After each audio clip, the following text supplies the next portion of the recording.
सगळ्यांना नमस्कार. महाराष्ट्राच्या विधानसभेच्या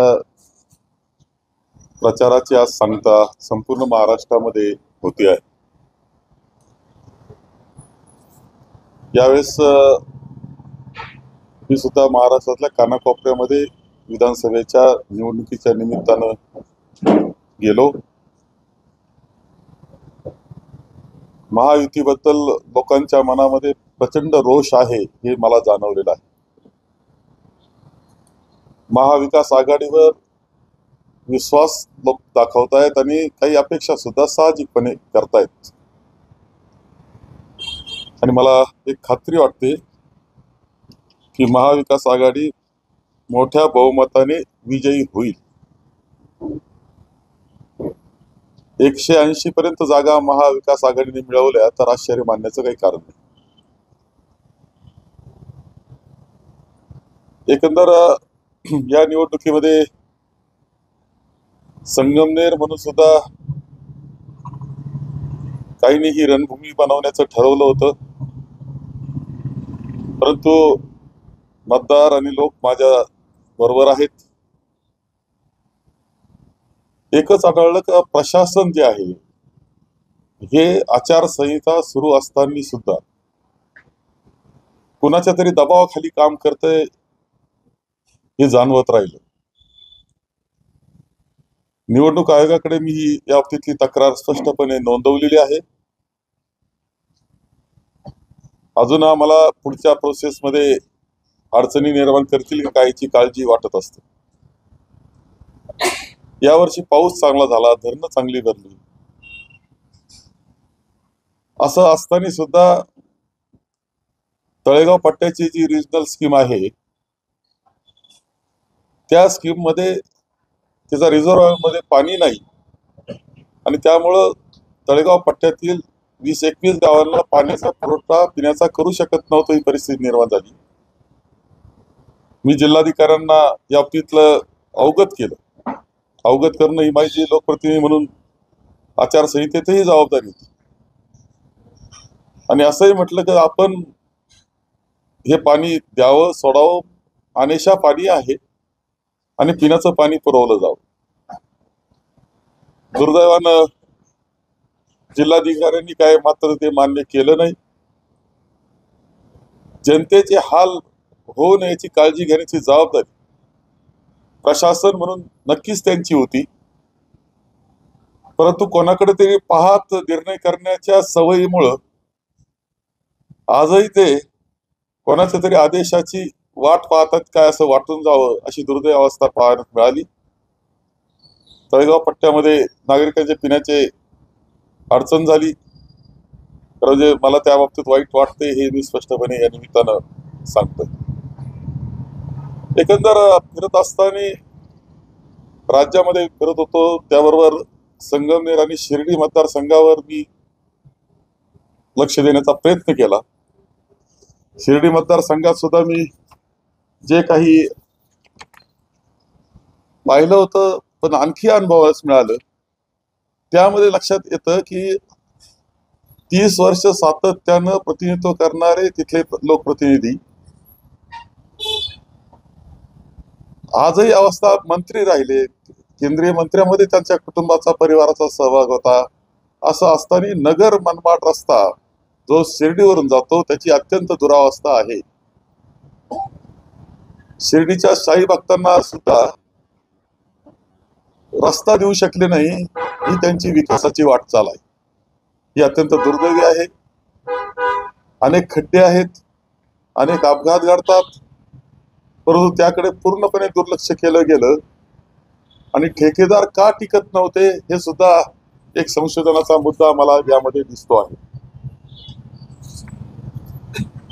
समाधीवरच्या साईबाबांचा फुलहाराचा निर्णय अचानक झाला. त्याकरता काहींना आंदोलन करावं लागलं. आंदोलन केलं म्हणून त्रासही काही युवकांना झाला, मारहाण झाली, असं परिस्थिती निर्माण झाली. निर्णय झाला पण तो अपुरा निर्णय आहे असं माझं स्पष्टपणे मत आहे. त्यामध्ये ना शेतकऱ्याला न्याय मिळत ना आमच्या तिथले असलेले दुकानदारांना न्याय मिळत, ना तेथील जे युवक आहे ज्यांचा रोजगार चालतो त्यांना न्याय मिळत नाही, अशा प्रकारची अवस्था त्यामध्ये आहे.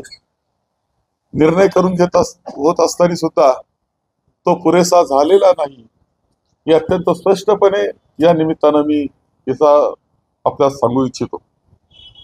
598 कर्मचाऱ्यांच्या बाबतीत मी विधानसभेमध्ये सुद्धा हा विषय अनेक वेळा मांडला, आश्वासनं घेतली. तो निर्णय झाल्यासारखा दिसतो, परंतु तो परिपूर्ण निर्णय नाही, ही अवस्था आहे. कुणीतरी हे काम करत असताना हातचं राखून करतोय, हे दिसतं आहे. निवडणुकीपुरतं काहीतरी दाखवण्यापुरतं केलं जातंय असं मला वाटून जात असतं. शिर्डी विकासाचा आराखडा का झाला नाही, पूर्ण का होत नाही, हा सुद्धा संशोधनाचा विषय आहे.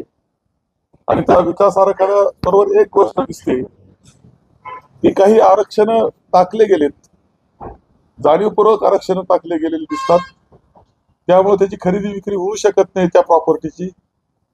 काहींना जाणीवपूर्वक त्रास दिला जातोय हे चित्र दिसतं आहे.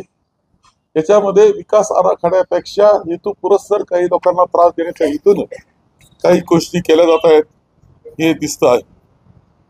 खरं जे शिर्डीमधून आपण जर श्री साईनाथ वजा केले तर नेमकी प्रगती काय, आणि तिथं जी प्रगती झाली ती साईबाबांच्या आशीर्वादानं झाली, त्या संस्थांमुळे झाली, त्याच्या उत्पन्नामुळे झाली.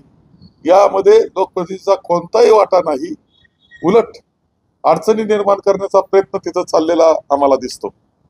तिथं असलेलं सुसज्ज हॉस्पिटल, खरं म्हणजे ते हॉस्पिटल हे अत्यंत सुसज्ज आहे. चांगले डॉक्टर होते, त्यांना पळवून लावण्यात आलं असंही तिथे बोललं जातं. लोकप्रतिनिधींना तिथं सगळा आपला ताबा तर पाहिजे असतो, प्रत्येक निर्णय त्यांच्या म्हणण्याप्रमाणे झाला पाहिजे असं वाटत असताना तिथे मात्र दुसरं 200 बेडचं खाजगी हॉस्पिटल काढण्याच्या संदर्भातली चर्चा ही केली जाते आहे. मग हे हॉस्पिटल सुसज्ज आहेत, ते का चालवलं जात नाही, हाही मोठा प्रश्न आहे. याबरोबर एक गोष्ट लक्षात येते, प्रत्येक गोष्ट ही आपली असली पाहिजे, व्यक्तिगत परिवाराची असली पाहिजे, हा अट्टहास आहे. संस्थान जर चांगलं शैक्षणिक संकुल निर्माण करू शकतं आणि उच्च दर्जाचं करू शकतं, जागतिक दर्जाचं करू शकतं, त्याला अडथळे आणण्याचं काय कारण. आणि स्वतःचा असा काहीतरी वेगळा संकुल तयार करण्याचा प्रयत्न चाललेला तिथे दिसतो. संस्थांच्या कारभारामध्ये बेकायदेशीर हस्तक्षेप सुद्धा मोठ्या प्रमाणावर आम्हाला दिसतो आहे. खरं म्हणजे राहता असेल, शिर्डी असेल, कोलार असेल, या सगळ्या परिसरामध्ये जी बाजारपेठ आहे ती ओस का पडली, हा एक मोठा प्रश्न आम्हाला कायम भेडसावत असतो. का तिथली प्रगती थांबली, हे सुद्धा आपण महत्वाचं मी मानतो. तिथे आहे पिंपळवंडी रोडचा प्रश्न, पिंपळवाडी रोडचा प्रश्न. ती दर्शन रांग खुली झाली तरी तो रोड खुला होत नाही, अशा प्रकारची परिस्थिती. तिथं व्यवसाय करणारे आपलेच बांधव आहेत, व्यवसाय करतात. त्यांना 4 पैसे मिळाले असते, त्यांचा व्यवसाय चांगला झाला असता तर ती मदतच झाली असती. पण तो त्यामध्ये सुद्धा काय अट्टहास आहे हे आम्हाला समजत नाही. त्या दुकानदारांच्या व्यथाकडे का दुर्लक्ष केलं जातंय हे लक्षात येत नाही, ही वस्तुस्थिती आहे. शिर्डी परिसरामध्ये अवैध धंदे, गुन्हेगारी प्रचंड तेजीमध्ये आलेली आहे. खरं जे मोठे कुटुंब आहे तिथे गोंदकर मोठं कुटुंब आहेत, खोते मोठे कुटुंब आहेत, शेळके मोठे कुटुंब आहेत, एक महत्वाची माणसं ते आहेत. पण त्यांच्यावरच आता जर हल्ले सुरू होत असतील तर सर्वसामान्याची अवस्था काय असेल हे वेगळं सांगण्याची काही आवश्यकता नाही. ही परिस्थिती आपल्याला शिर्डीमध्ये पाहावयास मिळते आहे. एकंदर ही सगळी परिस्थिती दुर्दैवी आहे. आम्ही प्रयत्न करतो आहोत. खरं जे मूळचे भारतीय जनता पक्षाचे जे कार्यकर्ते आहेत, पदाधिकारी आहेत, त्यांची अवस्था काय. आता लोकप्रतिनिधी भारतीय जनता पक्षाचं स्वतःच नाव घेतात, तर जे मूळच्या लोकांची अवस्था काय, ही परिस्थिती अवघड आम्हाला सगळी दिसते. त्यामध्ये मी आपल्या या निमित्तानं आवाहन करू इच्छितो आमच्या शिर्डीकरांना आणि राहता शिर्डी मतदारसंघातल्या सर्वांना, आम्हाला ही परिस्थिती बदलायची आहे. संगमेर तालुक्यामध्ये आपण पाहिलं असेल की एक अत्यंत स्वातंत्र्याचं वातावरण आहे, बंधुभावाचं वातावरण आहे, विकासाचं वातावरण आहे. ते शिर्डीमध्ये निर्माण करण्याचा प्रयत्न आमचा आहे. त्याकरता आम्ही पुढे आलेलो आहोत.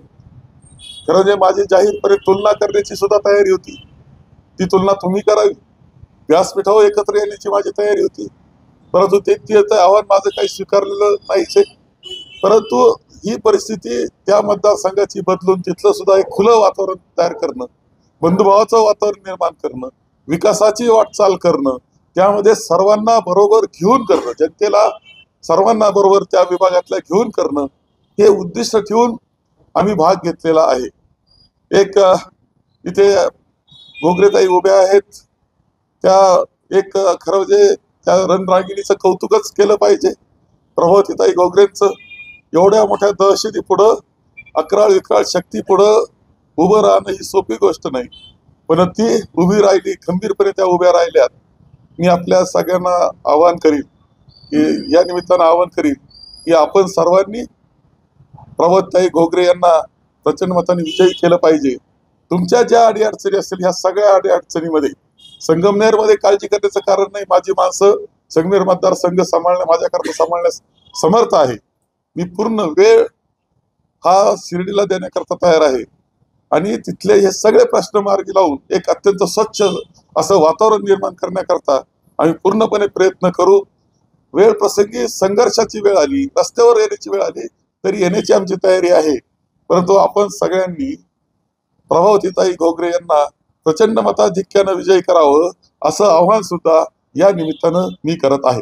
दुसरं कोणाच्या कार्यकर्त्याला मारहाण झाली का नाही मला माहित नाही, परंतु संगमेर तालुक्यामध्ये असंतोषाचं वातावरण निर्माण करणं, गोंधळाचं वातावरण निर्माण करणं, इथली शांतता, सुव्यवस्था, बंधुभाव याला सुरुंग लावण्याचा प्रयत्न करणं, हा जो उद्योग चालू आहे,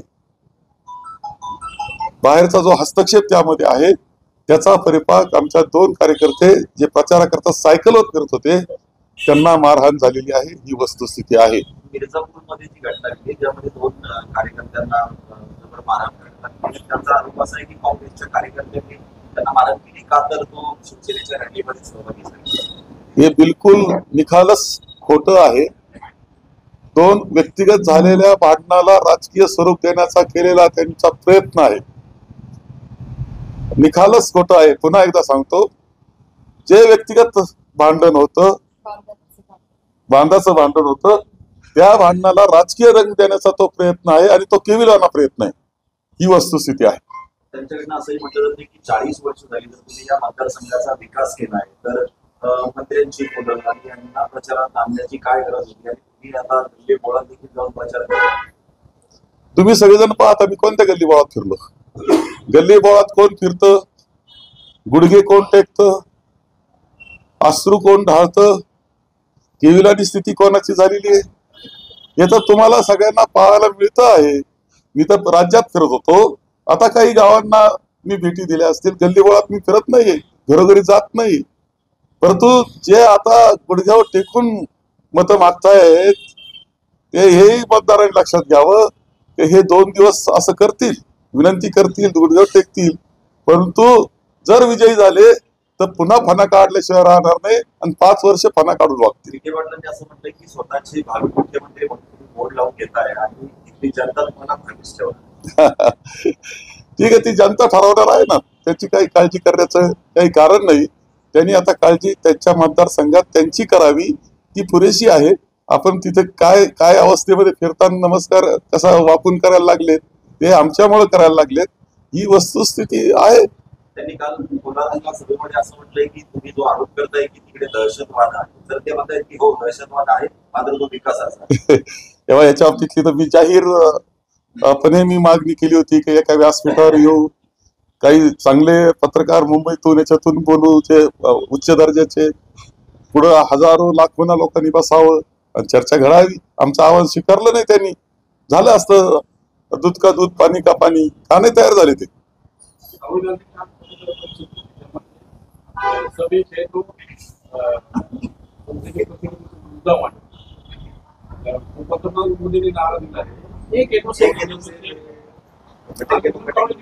पक्ष राहुल गांधींचं हे काय त्यांनीच अदानींना अनेक रुपये कॉन्ट्रॅक्ट दिले होते. एक स्पष्टपणे माझं मत आहे, मी वेळोवेळी मांडलेलं आहे की महायुती असेल ना तर भारतीय जनता पक्ष असेल, ते लोकांना रोजगाराच्या प्रश्नावर उत्तर देऊ शकत नाही. भरती ज्या झाल्या त्याच्यामध्ये प्रचंड भ्रष्टाचार झाला, त्याच्यामध्ये तलाठी भरती ही उच्चस्थानी राहिली भ्रष्टाचाराच्या बाबतीत, हे जाहीरपणे आम्ही बोललेलो आहे. बेरोजगारीच्या प्रश्नावर उत्तर देऊ शकत नाही, महागाईच्या प्रश्नावर उत्तर देऊ शकत नाही, शेतकऱ्यांची जी अवहेलना चाललेली तिच्यावर उत्तर देऊ शकत नाही, स्त्रियांवर होणाऱ्या अत्याचारावर उत्तर देऊ शकत नाही, छत्रपती शिवाजी महाराजांचा पुतळा जो कोसळला त्याच्यावर उत्तर देऊ शकत नाही. आणि हे सगळे उत्तर देऊ शकत नाही आपण मूलभूत प्रश्नांना. म्हणून आता एक आहे तर सेफ आहे असं सुरू झालेलं आपल्याला दिसतंय. म्हणजे ह्या सगळ्या गोष्टी आहे आता जातीत वाद लावणं, धर्मात वाद लावणं याकरता सुरू केलेलं उद्योग त्यांचे आहेत.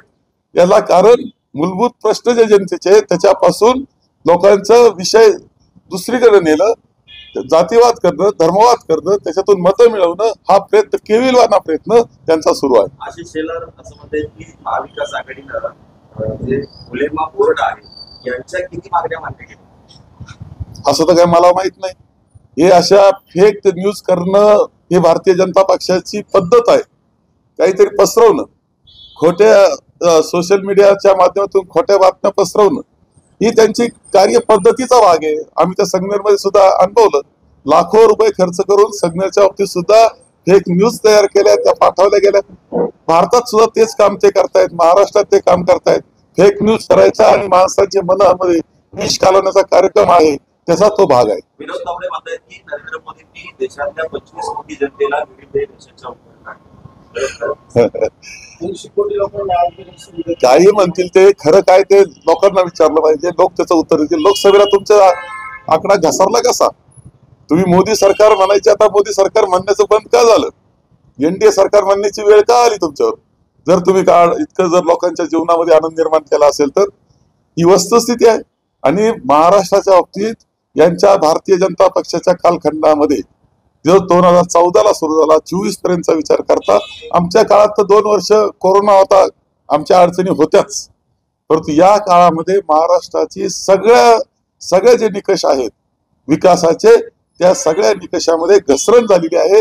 हा आवाज स्वतंत्र संस्थांचा आहे, स्वायत्त संस्थांचा आहे. काल सुप्रिया सुळेंनी देखील संकेत दिलाय, तुम्ही महाराष्ट्राचे मुख्यमंत्री म्हणून निर्णय झालाय.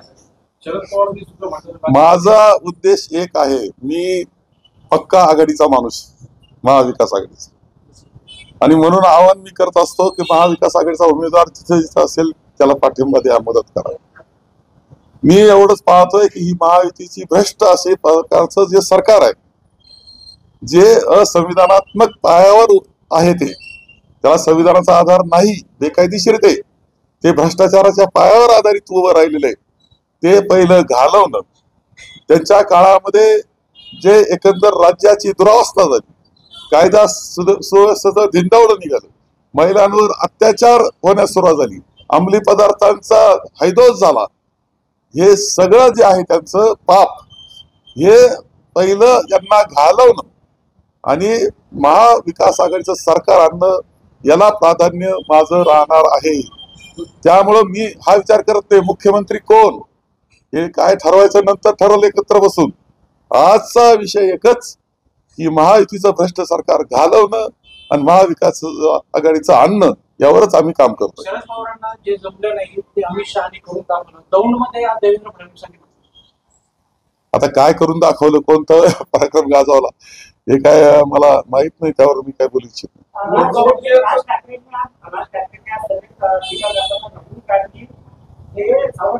काही बोलतात आणि छत्रपती शिवाजी महाराजांचा पुतळा सुद्धा आता घ्यायला तयार नसतात आणि आमचे उद्योग त्यांच्याबरोबर स्वार्थासाठी गेलं असं वक्तव्य केलं. नाही, काहीतरी वक्तव्य करता येते. छत्रपती शिवाजी महाराजांचा पुतळा हातात घ्यायला तयार असं कुठं झालंय? आपण जर व्यवस्थित व्हिडिओ, त्या फेक व्हिडिओ तयार करणं हा भारतीय जनता पक्षाची पद्धत आहे. आणि त्यामुळं हातात घेतला जो पुतळा तो दुसऱ्याच्या हातात येत असताना काहीतरी वेगळं तयार केलं त्याचं. आता सध्या सुद्धा चालू आहे, मोडतोड कार्यक्रम त्यांचा फार मोठा असतो. त्यांना छत्रपती शिवाजी महाराजांबद्दल प्रचंड आदर आहे हे त्यांनी जाहीरपणे सांगितलेलं आहे. मी कार्यक्रमात होतो कोल्हापूरच्या छत्रपती शिवाजी महाराजांबद्दल तिने आदर व्यक्त केले. आता बाकी वक्तव्याबाबतीत जर काही त्यांनी वक्तव्य केलं असेल तर वक्तव्याचं जे वाद विवादातून मोडलं पाहिजे, म्हणजे खोडलं पाहिजे. त्यांनी जर वक्तव्य केलं असेल काही दुसरं तर विवाद केला पाहिजे त्याच्यावर. हे विवाद करायला तयार नाही असं चित्र आहे, कारण त्यांचं उत्तर नाही. गोविंदगिरी महाराजांचं देखील जे विधानाला ते वाट घेऊन चाललं असं समोर आलंय, जे त्यांनी विधान केलं होतं बाळासाहेबांच्या वारस आता औरंगजेब माझा भाऊ. हे मला माहित नाही, जे माहित नाही त्याचं उत्तर देत नाही. उद्धव ठाकरे भाजपच्या कार्यकर्त्यांना आव्हान करतायत, पक्षाच्या कुठल्याही कौतुक करतायत, काही झालं जे काही खरं बोलत असतील तर कौतुक केलं पाहिजे असं असतं. आता आम्ही सुद्धा गडकरींच्या काही वाक्यांचं आम्ही कौतुक करत असतो. खरं बोलण्याचं सगळ्याच वाक्यांचं नाही कौतुक करीत, पण काही वाक्यांचं कौतुक आम्ही करतो ज्यावेळेस ते खरं स्पष्ट बोलतात. असं एक शेवटी राजकारण आहे. राजकारणामध्ये मतभेद असू शकतात, परंतु काही गोष्टीवर एकमत असू शकतं, काही गोष्टी एकमत झालं असेल त्यांचं. फडणवीसांनी दाखवला सगळे, तर तो जो होता तो उपदिक टोला जो होता तो लोमानींनी केला होता. ओढज्या जे आहेत पवार ठाकरे आणि पटोलेकर सगळे तो उपदिक होता. फडणवीसांनी त्याचं स्टेटमेंट होतं. मला माहित नाही, पण एक वोट ज्याचं बोलतात ते, आणि माझं स्पष्टपणे त्यामध्ये म्हणणं आहे की लोकसभेच्या वेळेस जे मतदान झालं त्याला वोट. अरे परंतु आम्हाला कांदा उत्पादक शेतकऱ्याचे तुम्ही हाल केले, त्यांनी आम्हाला मतदान केलं, मग त्याला काय कांदाची याद म्हणायचं का? शेतकऱ्यांचे हाल केले त्यांनी आम्हाला मतदान केलं, आम्हाला महिला वर्गांना मतदान केलं अत्याचाराच्या विरोधामध्ये, मग त्याला काय महिलांनी घेतलेलं याद म्हणायचं का? असं आहे की लोक हे निर्णय देतात ती राज्यघटना वाचवण्याकरता, लोकशाही वाचवण्याकरता. त्यावेळेस लोकसभेमध्ये ज्यावेळेस महाराष्ट्रात खूप चांगला निर्णय दिला, त्याला ते जिहाद बनायला लागले. हे आश्चर्यच. ही घटना राज्यघटना वाचवण्याकरता लोकांनी निर्णय दिला.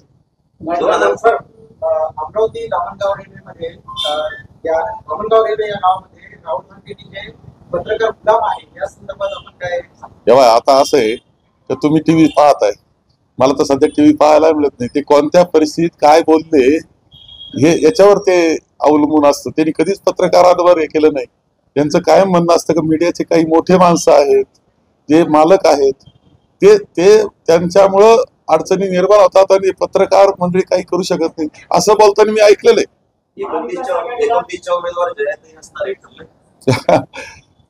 असं आहे की मी आता उभा आहे 24ला आणि मी आता आमदार होणार आहे, एवढं सत्य आहे. पुढचं पुढं मी राज्यामध्ये 180 जागा मिळाल्या तर आश्चर्य मानायचं नाही, हे स्पष्टपणे अनेक वेळा सांगतोय. तुम्ही फक्त आता 23 तारखेला पहा. त्यानंतर युती आणि आघाडीतले जे पक्ष आहेत हे सोबत राहतील असं वाटतं. आमच्यामध्ये चांगला मेळ आहे. महाविकास आघाडीत आम्ही एकामेकाशी खूप चांगले संबंध टिकून आहोत. एक स्पष्टपणे मी सांगतोय, मनापासून आम्ही एकत्र आहोत. महायुतीसारखी स्थिती नाही. याच्याकडे जाताना काहींना तर म्हणतात याच्याकडे गेलो तर मळमळते, असं जे बोललं जातं ते महायुतीचं वाक्य आहे, ते आम्हाला जोडू नका. फडणवीस आता अजित दादांना भगवे करायला निघले, ते म्हटले ते जरी भगवे झाले तर आमचा रंग भगवा. आता काय, आता खरा अजित पवारांनी मध्ये स्टेटमेंट केलं का ते बटेंगे तो कटेंगे, असं काही बरोबर नाही, चुकीचं आहे. खरं म्हणजे जर खरंच पटत नसेल ना त्या तर महायुतीतून बाहेर निघायला पाहिजे. राज्यात 180 जागांचा तुम्ही विश्वास दाखवलाय, अहिल्यानगर जिल्ह्यात किती जागा महाविकास आघाडी? तुम्हाला आज तर 12 जागा दिसत आहेत मला.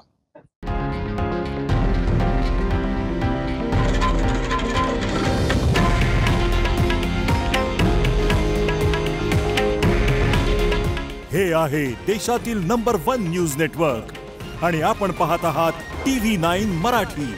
काळजी तुमची, हित महाराष्ट्राचं.